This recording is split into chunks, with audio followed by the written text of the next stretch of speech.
Don't forget to like, follow, subscribe, and turn on notifications so that you will receive alerts when there are new episodes. Go get it. I've been grinding for so long, I wake up and chase my goals. I go out and I go get it. How to code, that's all I know. I don't succeed, then I don't breathe. Success, what does it mean? If I conquer all my goals, then I'm living out my dream. Dig deep, go out and get it. Success Chronicles, compete until it's finished. Success Chronicles, go take care of your business. Success Chronicles, it's deeper than just winning. Success. Hey, what's up, guys? We are here with Coach, Administrator, Miss Natasha Stewart. Great lady, man. We go back to college days. We went to the same college, and I'm so happy for her and proud of her with her journey and the amazing things that she's been blessed and fortunate to do throughout her career. So excited to highlight her. So first, I want to say thanks so much for coming through and interviewing with the Success Chronicles. Absolutely. I'm excited about the opportunity to catch up, number one, and then to support you in this way. Awesome. Well, let's talk a little bit about the journey. What has it been for you? Kind of track the journey until where you are now, so they have an idea of who you are and what it is you do. Yeah, gosh. I'll just go back to when I met you at WT many years ago. Was given an opportunity by Coach Snyder to play basketball there, and that really changed the trajectory of my life, just starting with an education, right? Yeah. I was the first generation college graduate, and it really put me on a path of success. And there were people that made sure when I was coming up in elementary, middle school, and high school that gives me the opportunity to be put on that path.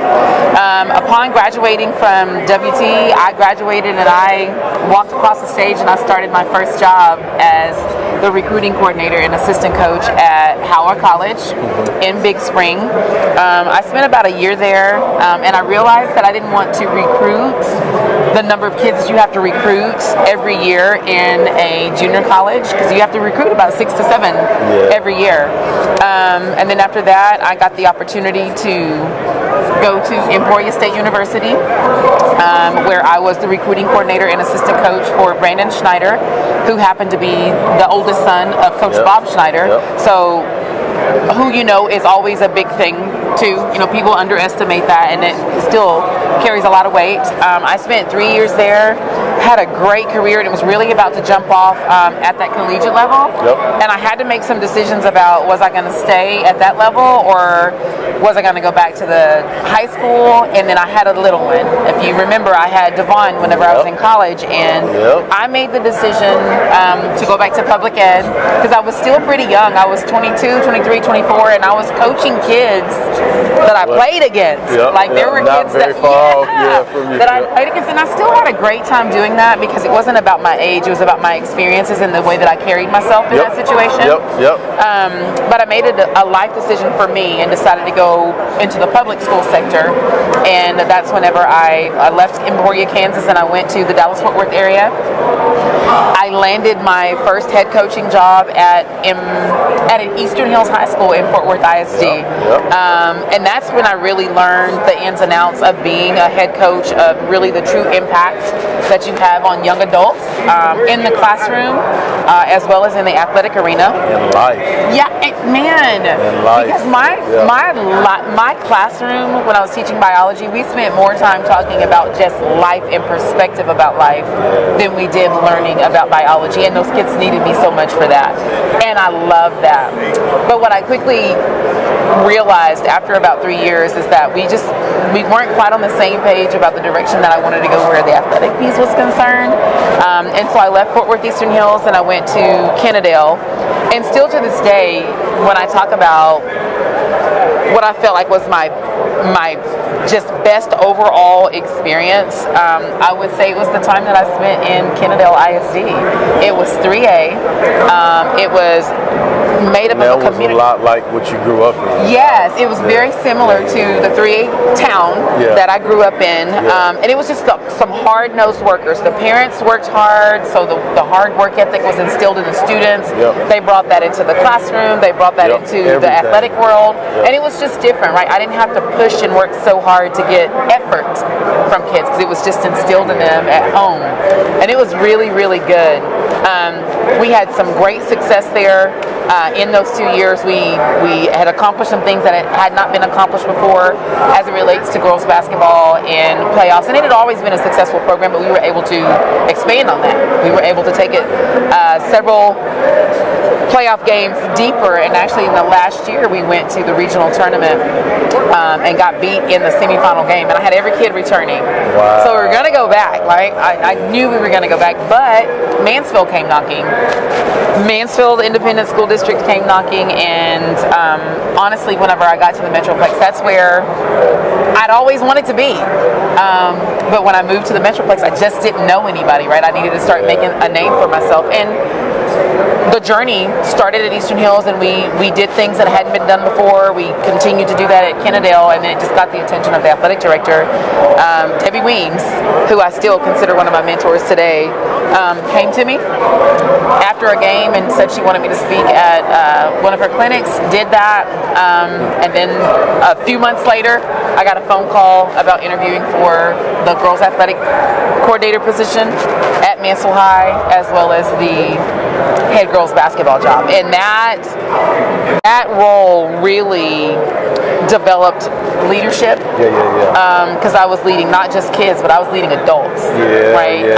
And we were growing and learning and taking, really being an athletic director type position at the campus level based off of the guidance of the athletic director in the district. So it was a really, really good situation.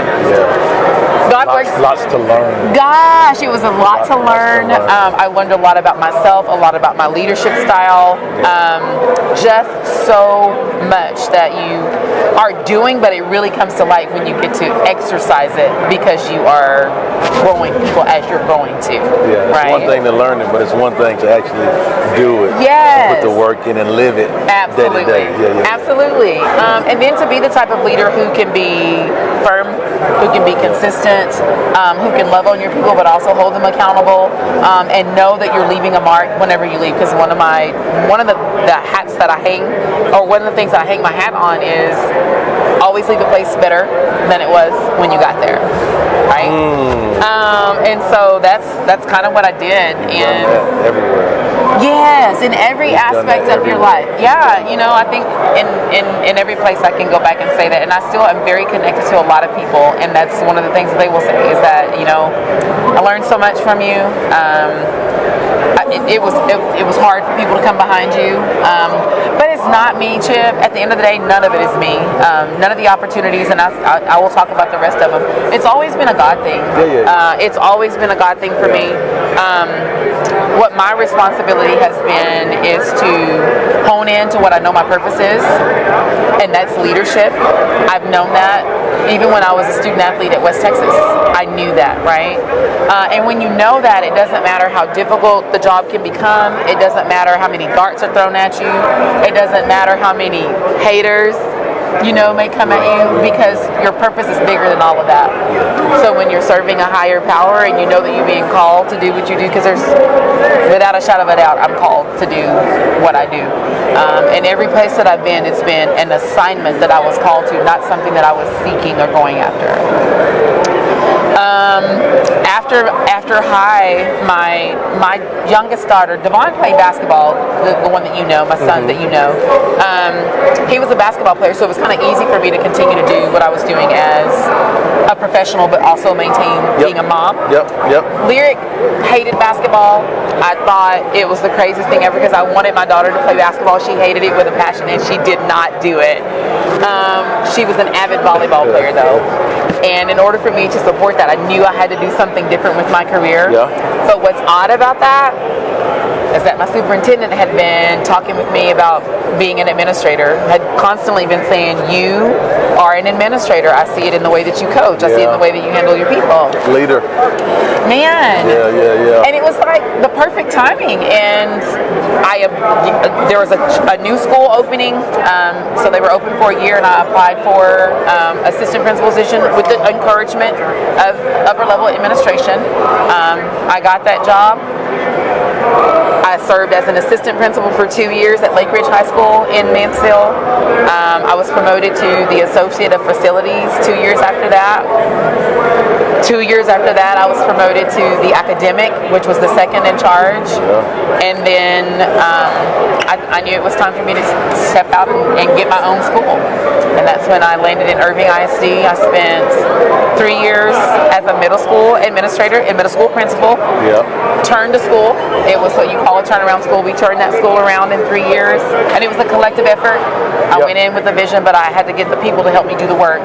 And then from there, I went from Irving at Bowie Middle School as the principal, and the superintendent came and asked me to go do the same thing that I did at the middle school to high school, which I just finished my 3-year assignment at MacArthur High School as the principal.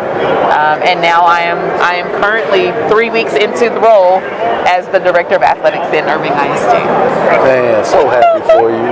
Yeah, it's crazy. It's cool. I'm glad you took time to talk through your journey, because like you talked about, you knew that the leadership piece was in you, and you said it's an assignment. It's an assignment. Right? And when you allow yourself to work through that and really tap into your calling, I call that being in alignment with your assignment. Yes. Right? Because it's nothing better than that. And although you're doing tough, challenging things, it's not tough and challenging because you love it. Absolutely. And you're called to do that thing. That's what the big man has made you Absolutely. for. It's what he made me for. To do that thing. Absolutely. And when you can be in that place, it's such a good space. Man, for sure, because I can tell you that not all of it has felt good, right? Yeah. Even when this whole director of athletic thing came about, I was like, man, there's unfinished business at my high school, because we were turning. We hadn't made the turn yet, but I felt like there was unfinished business, and that doesn't mean that you just happily go. But when you're in alignment, like you said, obedience is better than sacrifice. So I know there's things that I'm sacrificing to leave what we were doing, right? That's the word right there. But when you're obedient, you just do, and you already know when you're obedient, you're equipped for whatever it is. He's already got the plan determined and established for you. You just have to go and put your nose to the ground, do the work, and he does the rest. He just does. Well, talk to us about success. I would think all of that you've done, man, whole lots of good stuff. I would consider that to be hugely successful. So let's touch on success. What is your definition of success? Gosh, I think it's evolved over the years. It used to be about the accolades, right? It used to be about the titles. But through the process of evolution, it's not that anymore for me. It is really taking a culmination of everything that has transpired in my life, in my personal life, in my professional life, taking the good, the bad, and the ugly, and using that to be a better version of me in every aspect of my life to fulfill God's purpose for me. I love it. And when I'm doing that, the success, however you want that to look, is going to come. And sometimes it's not about how you want it to look. It's bigger than what you can even imagine. That's what I was going to say. It's bigger than you. Yeah. That's good. So if there's one bit of advice that you would give a coach that's coming up, a leader that would want to be in your shoes, what's some advice that you would give them to be able to do that? Honestly, Chip, I would simply say stay true to yourself. But in order for you to stay true to yourself, you have to know who you are. Because if you don't know who you are, you will sway as the wind blows, right? And so there are times where, again, every decision or every assignment that I've been given doesn't mean that it came with let's leap into what's next, right? Some of it came with heartache and heartburn because you felt like, I thought this was going to be next for me. And there was heartbreak when I stepped to go to the next, but the biggest blessing was on the other side, and I would never have known it had the heartbreak not occurred in order to get to that next assignment. But in that process, I stayed true to myself to get there, right? If you're asking me to do something that's unethical, not doing it. If you're asking me to be somebody that I'm not, that I don't know how to be, I can't do it. Because if I'm not authentically myself, I can't genuinely lead the way that I'm called to lead, right? And it would be a constant battle and a push and pull. And so I would just say be true to who you are, but in order for you to be true to who you are, you have to know who you are. So there's a lot of self-reflection that comes and whose you are. And whose you are. That's first and foremost. That part. Yeah, that's first and foremost. Well, as we close, I'd love for you to share your social media where people can follow you and check you out and show you some love. Yeah, absolutely. So I am active on Instagram, and my handle is Nata Stew. And actually, it might be Nata Stewie, Natastewie. And my Instagram, or that's my Instagram, and my Twitter is Nata Stew, Natastew. Now, if you get there and that's wrong, just switch it. There you go. Because I don't tweet myself, and then I don't send Instagram messages to myself, so it might be switched, but it's Nata Stew and Nata Stewie are both of my handles on each of those social media platforms. Well, I'm so glad we got to do this. I am too. I'm not shaking your hand. I'm hugging you. Thank you so much for coming through. I truly appreciate it. Rooting for you. Yes, that's always been rooting for you. And thank you guys for checking out this episode. We'll see you next time. God bless. God bless you. Thank you, Chip. Go get it.